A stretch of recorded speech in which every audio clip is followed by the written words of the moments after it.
想见识更为广阔的世界吗？好。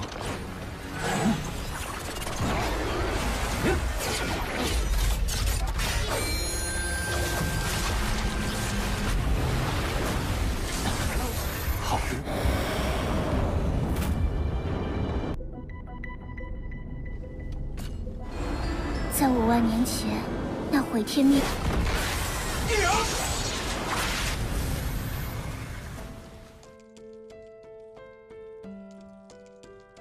Halo Donghua Lovers, selamat datang kembali. Seperti biasa, kali ini, saya kembali mewakili admin, akan mendongengkan pada kalian semua, bocoran alur cerita Swallowed Star, Season 3 episode 161. Tapi seperti biasa, sebelum masuk ke alur pembahasan, sekali lagi kami ingatkan pada teman-teman, karena ini adalah bocoran dari serial animasi Donghua yang belum rilis, maka sudah pasti, suara serta gambar video tidak akan sama, begitupun dengan serial aslinya, yang mungkin saja, akan ada sedikit perbedaan pada saat tayang nanti. Dan bagi teman-teman yang pengen dengerin bocoran alur cerita dari Donghua lainnya, silahkan mampir di channel portal Donghua, link video sudah kami cantumkan di kolom deskripsi. Sekian informasinya, dan yuk, kita dengarkan bocoran alur ceritanya. Yang dimana pada part sebelumnya telah diceritakan, Luo Feng beserta semua anggota kelompoknya yang telah memasuki hutan di pegunungan Longsu. Dengan banyaknya bahaya yang tersembunyi di dalam hutan, serta kekuatan pemindaian Luo Feng yang hanya bisa memindai dalam radius beberapa meter saja, membuat Babata harus turun tangan untuk memindai area tersebut, dengan menggunakan perangkat yang telah ia ambil dari kapal planet Yunmo, yang dapat memindai dalam radius 20 km. Yang katanya, bahkan seorang tuan sektor pun tidak akan bisa menyembunyikan keberadaannya dari alat itu, apalagi hanya para binatang bodoh yang ada di pegunungan Longsu, kata Babata dengan bangganya. Dengan adanya bantuan dari Babata, Luo Feng pun dapat melaporkan pada kelompoknya, jalur mana yang harus mereka lalui, agar tidak bertemu dengan binatang buas penghuni hutan, ataupun pejuang dari kelompok lain. Dan bukan itu saja, berkat alat yang digunakan Babata, kelompok Luo Feng pun dapat dengan mudah melalui setiap jalur hutan. Setelah menempuh perjalanan selama 2 hari, Luo Feng dan kelompoknya pun akhirnya tiba di Sungai Bulan Iblis, yang merupakan sungai yang luas dan tak berujung, serta dikelilingi tanah kosong yang luas, dengan pemandangan beberapa pohon yang sudah hancur karena terinjak oleh sejumlah besar binatang buas, yang sering mengunjungi wilayah sekitar sungai. Namun saat itu, Luo Feng merasa ada yang aneh, karena tidak melihat satu binatang buas pun di sekitar sungai. Melihat situasi tersebut, Dewa Petir pun berkata, "Saat ini kita tidak bisa berbuat apa-apa, dan hanya harus menunggu dengan sabar. Dan akan lebih baik, jika kita menunggu di sini, daripada harus mencari badak besi ke wilayah lain." Setelah itu terdengar Hong berkata, "Sebenarnya keberuntungan kita tidaklah buruk, karena sejak datang ke dunia petir, kita belum bertemu kelompok lain, yang jika bertemu mereka, maka sudah pasti, akan terjadi pertarungan darah," ucap Hong dengan santai. Dan tentu saja, alasan utama mereka tidak bertemu dengan kelompok lain, karena perangkat pengawasan keamanan yang digunakan oleh Babata.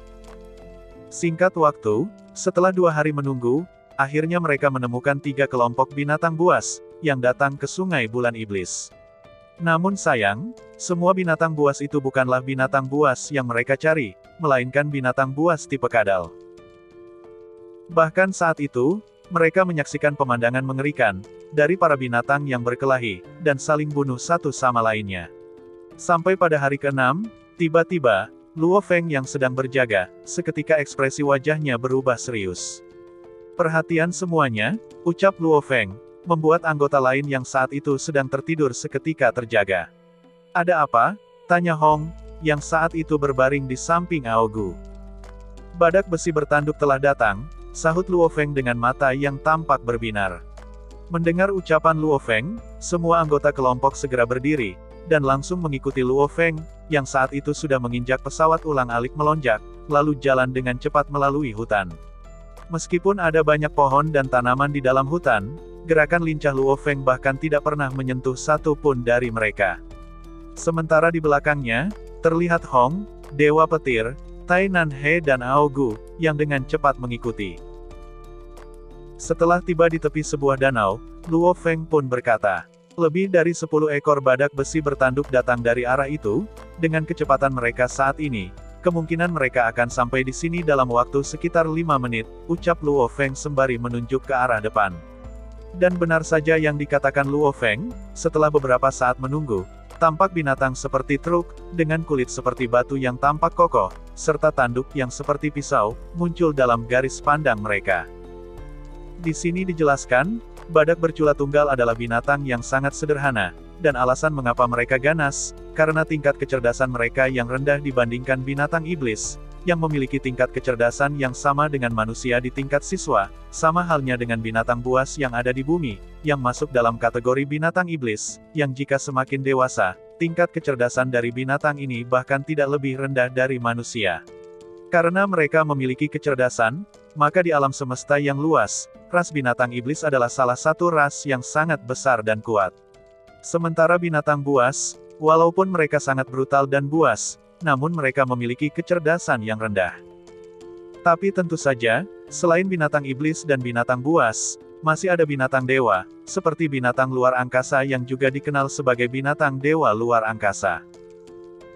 Sial, kekuatan badak besi bertanduk itu sangat kuat, ungkap Dewa Petir, yang saat itu sedang melihat layar di lengannya. Mendengar ucapan Dewa Petir, Luo Feng pun berkata, "Ya benar, binatang ini sangat kuat, dan jika masih dalam kelompoknya, maka akan sulit bagi kita berlima untuk menghadapinya. Saat ini kita perlu memikirkan cara untuk memisahkan mereka. Karena bagaimanapun, kita hanya memerlukan 5 tanduk saja," ucap Luo Feng. Sesaat setelahnya, Luo Feng pun mulai berdiskusi dengan kelompoknya, dan membahas cara memisahkan badak-badak itu. Dengan kecerdasannya yang rendah, seharusnya binatang-binatang itu dapat ditipu, ungkap Luo Feng. Ketika kelompok Luo Feng sedang terlibat dalam diskusi, tiba-tiba, ekspresi Luo Feng berubah, lalu berkata dengan pelan, bahwa ada sebuah tim kecil yang mendekat dengan cepat, ucap Luo Feng. Dan benar saja, sesaat kemudian terlihat sekelompok manusia, yang menggunakan seragam pertempuran berwarna hitam, yang langsung melesat ke arah kawanan badak bertanduk besi yang sedang minum. Siluet hitam menakutkan meledak dengan kecepatan tercepat, hingga menciptakan suara ledakan di udara. Menyadari adanya bahaya, 21 badak besi bertanduk dengan ganas mengangkat kepalanya, diikuti dengan raungan keras dari si pemimpin kawanan badak. Tampak saat itu, setiap orang dari tim berarmor hitam yang berjumlah 10 orang itu terlihat sangat tenang, dan mulai mengelilingi satu badak, lalu mulai menyerang dan membunuhnya. Dan hanya dalam waktu singkat, orang-orang itu telah membunuh 4 badak besi bercula. Sementara dari sisi Luo Feng, tampak saat itu, ia mulai memeriksa tingkat kekuatan dari setiap anggota tim, yang saat itu sedang membantai badak bercula besi. 9 pejuang tingkat bintang level 9, dan 1 pejuang tingkat bintang level 2. Tim kecil ini mengatur terlalu banyak prajurit tingkat bintang level 9. Jika dilihat dari situasi ini, si pejuang tingkat bintang level 2 ini seharusnya berasal bukan dari keluarga biasa, ucap Luo Feng. Di sini kembali dijelaskan, 99% dari pejuang kuat di alam semesta pernah mengikuti tes percobaan tentara bayaran alam semesta. Bahkan, beberapa keluarga besar menganggap ujian tentara bayaran adalah sesuatu yang wajib, yang harus diikuti oleh setiap ahli warisnya. Namun, demi keamanan si ahli waris, mereka mengirim sekelompok pengawal, yang merupakan prajurit tingkat bintang level 9, dan ini adalah hal yang normal. Karena meskipun keluarga bersikeras untuk melatih ahli waris mereka, dalam jangka waktu yang lama, namun ada beberapa aturan dan metode pengajaran yang menyimpang dan mengakibatkan motif asli yang dimaksudkan menjadi jauh dari aslinya. Di saat yang sama, Hong yang mendengar ucapan Luo Feng, dia pun berkata, 9 pejuang tingkat bintang level 9, mereka pasti bisa menghadapi 21 badak bertanduk besi itu, ucap Hong dengan lembut.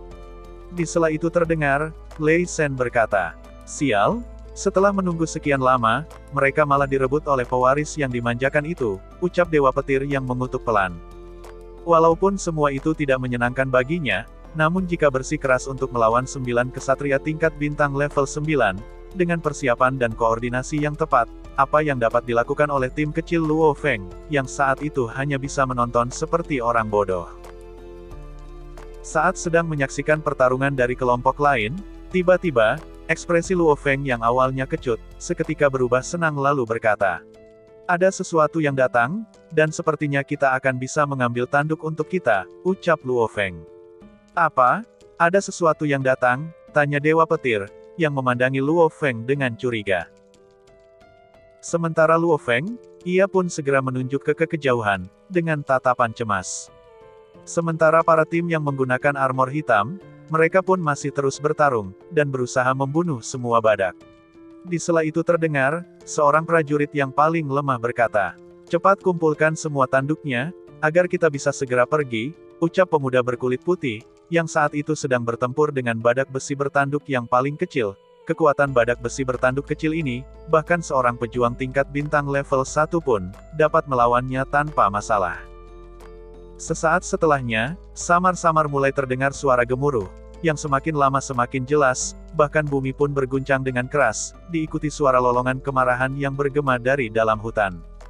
"Ini tidak bagus, ayo cepat pergi," teriak salah satu dari 9 bawahan yang berpakaian hitam. Tak berselang lama, muncul 50 ekor badak bertanduk besi, yang berlari ke arah kelompok itu. "Cepat lindungi Pangeran ke-9, ucap salah satu bawahan, yang dengan segera, salah satu dari 9 bawahan berpakaian hitam memeluk Pangeran ke-9, lalu terbang menggunakan senjata roh, yang tampak seperti pisau besar dan melarikan diri dengan cepat, diikuti 8 bawahan lainnya. Melihat spesiesnya yang dibantai, tiba-tiba, muncul sejumlah badak besi bertanduk berukuran besar, yang masing-masing dari mereka bermata merah dan tampak marah. Jelas ini adalah jantan dewasa dari kawanan badak besi bertanduk, yang masing-masing dengan liar menginjak tanah hutan, dengan gila mengejar sekelompok pria berpakaian hitam tadi. Sementara tim Luo Feng, mereka pun memandang kelompok badak besi bertanduk yang dengan liar mengejar tim elit, yang saat itu meninggalkan tubuh badak besi bercula yang tersisa.